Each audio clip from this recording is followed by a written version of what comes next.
Hello, it's Kathy again, and in this video I'm going to talk about your psychological structure, emotional structure, energy body, and physical body. So in the end, the stuff that your life experience here is made of, right?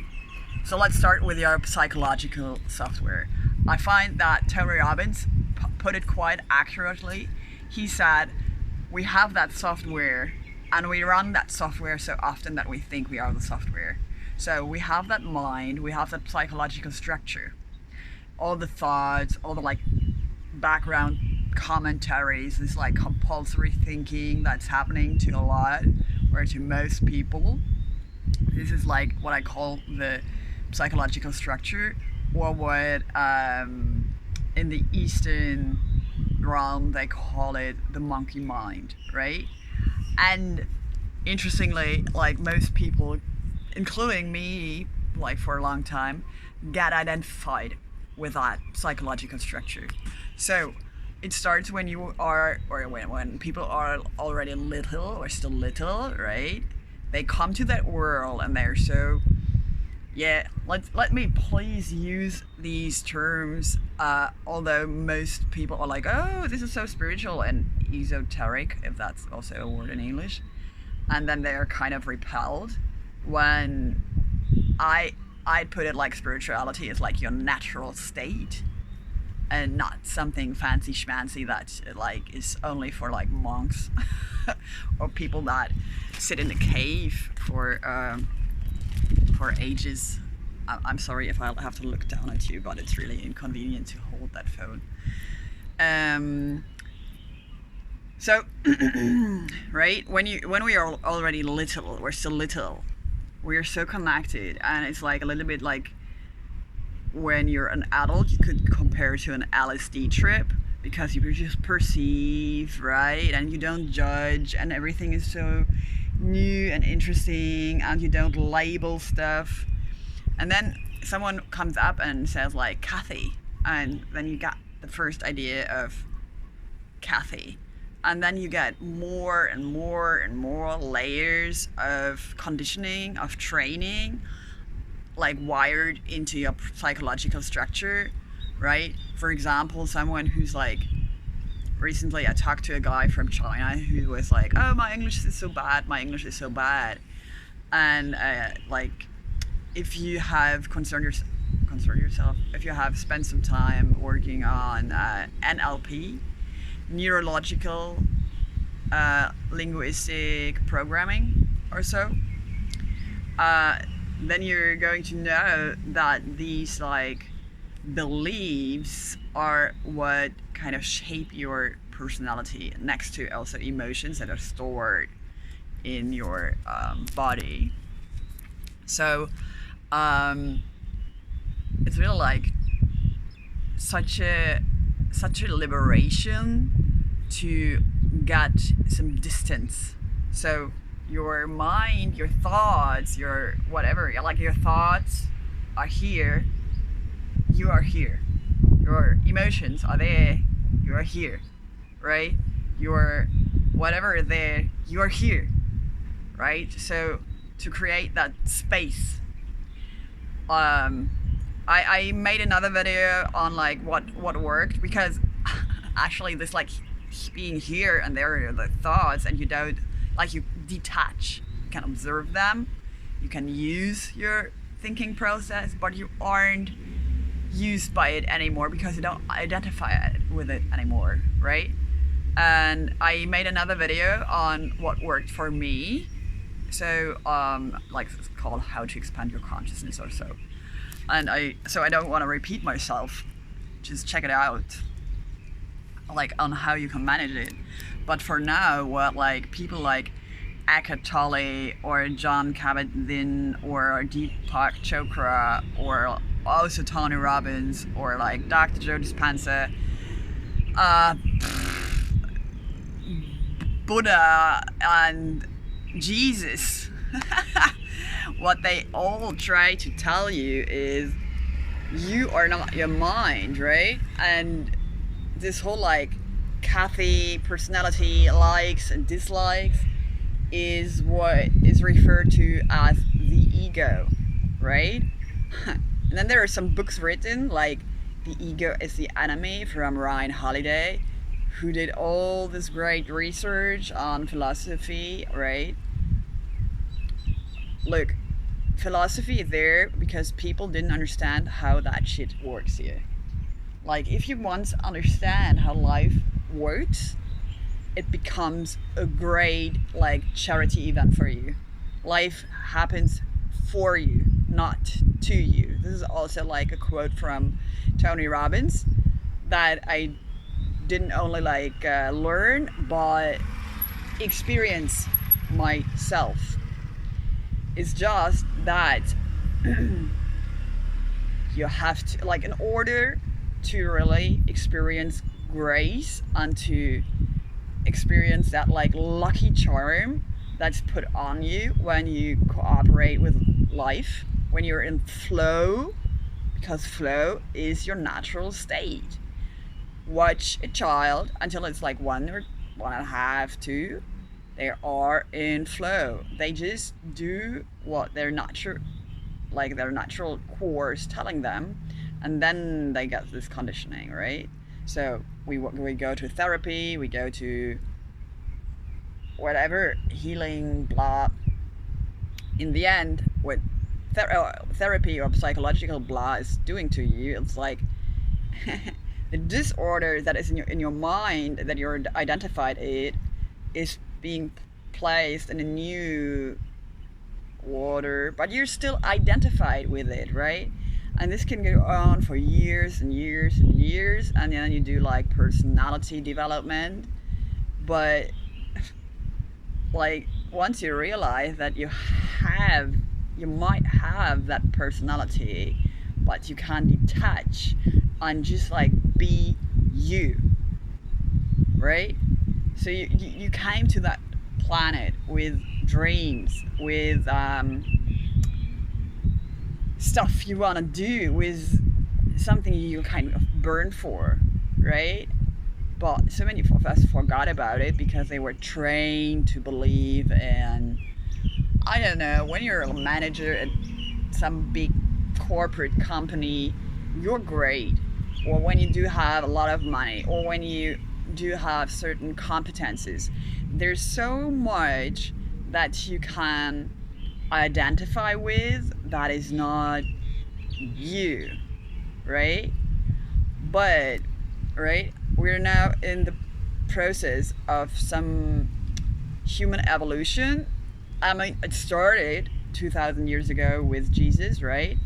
And as Eckhart Tolle put it quite nicely in his book, The Power of Now, it's like there's a flower, and then there are more flowers, but eventually, or like there are a lot of flowers, or like the boiling of water when there's a bubble, and then sometimes at some point there is the next bubble. Well, I'm sorry if it's so windy. I put maybe this works. And at some point it's like sparkling, you know. This is the same with human evolution, and now we're at a point where more and more people understand that there's more to this life than this rat race. I think in the eastern part of that world, they're much more close to that truth in the end. The Western culture, I mean, I originally stem from Germany, and yeah, there it's like most people try to just like collect matter, money, houses, cars, right? And then they buy one huge expensive car and then they buy the next or whatsoever. So it's kind of never enough. They also only get those dopamine kicks when you can totally thrive on, I think it's oxytocin, once you're so much in love with life and you're just okay with being yourself, and you're not controlled by your psychological structure anymore. I think that one of the biggest breakthroughs I had yesterday evening or yesterday night when I was in a club here in Phuket. It's called Illusion, interestingly. And I was dancing, and at some point I was sitting on a couch, and I observed my mind and what it was doing to my emotions, and then I realized, oh my goodness, the whole German bullshit, like every thought in German is more or less an automated program, and their emotions attached or associated or whatever, right? So when I checked this, I was like, fuck that shit. Whenever there's a German thought coming up, I don't ask myself whether this is now some inspiration, impulse, whether it's a good idea or not. I just screw that. I'm like, fuck it. I kick that out of my head as forcefully as I would kick someone out of my house that I don't like. And I mean, I was on a very, very nice energetic level, but since then I'm really like in that enlightened state, more or less, where you just don't think, but you got those ideas because a greater intelligence than what you think you are can speak through you, right? Like anyone who has already have a look at those like spiritual books, ancient books. We are all one. Everything is connected. Collective intelligence, consciousness, all these like buzzwords, right? You might want to check them out and understand that like there's not only swarm intelligence in fish or birds. Yeah, every one of us has had an experience like you think of someone and the one is calling, or people that have wild intuitions about how a friend, relative, or someone else is like someone close is feeling, or like you just meet coincidentally someone. And I didn't say that by accident. It's like, think about that word, coincidence, or think about that word, nothingness, no thing, right? It's not that nothingness is like nothing, it's just no thing. But you know, I mean, I not that I just don't aim at having that red line anymore. I hope you can still get something out of that video. If yes, give me a like or so. If you want to know more, if you have questions, if there are some contradictory things that I say, just let me know. I think I have a lot to offer. If there was something for you, like, also I'd be so happy to receive some like compensation. So I post my PayPal. That would be so great. Yeah, so like anything is fine. Like $3, like $3 are like rice and veggies with what is like going to feed me for half a day.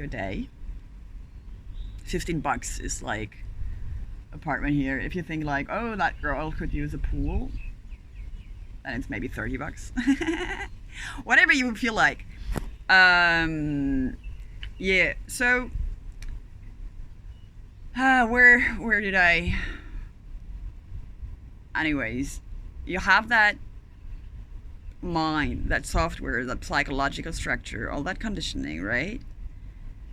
And to create that space, I made another video. And your emotions, right? This is the next kind of level.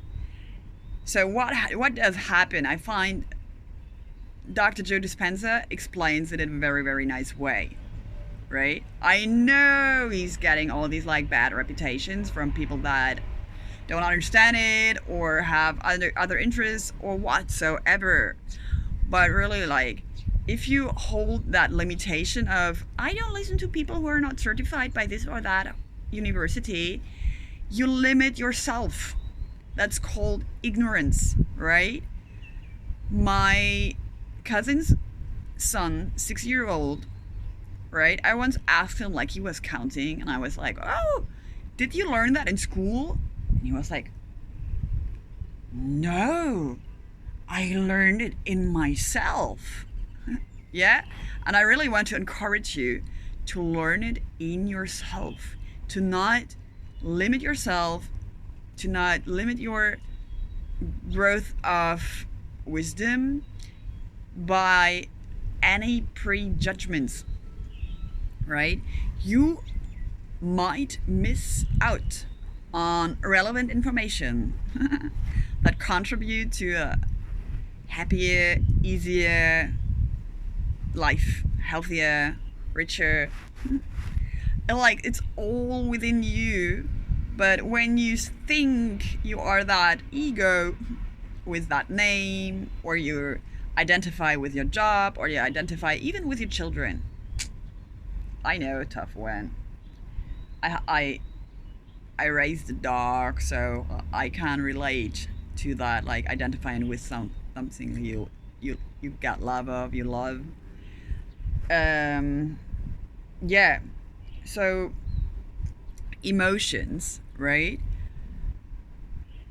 In, let's say, reality, or like if we were just like living a natural life, we would just like experience emotions and burn them.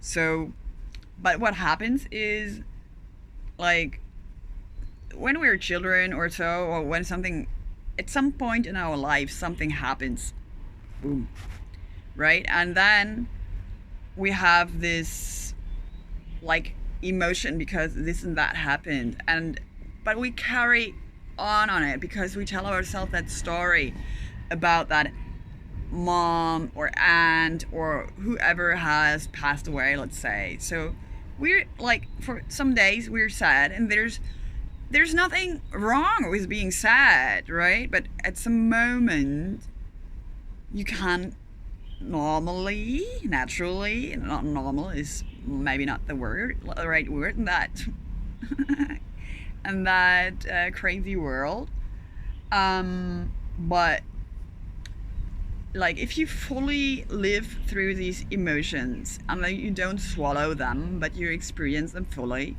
they're gone and you're in balance.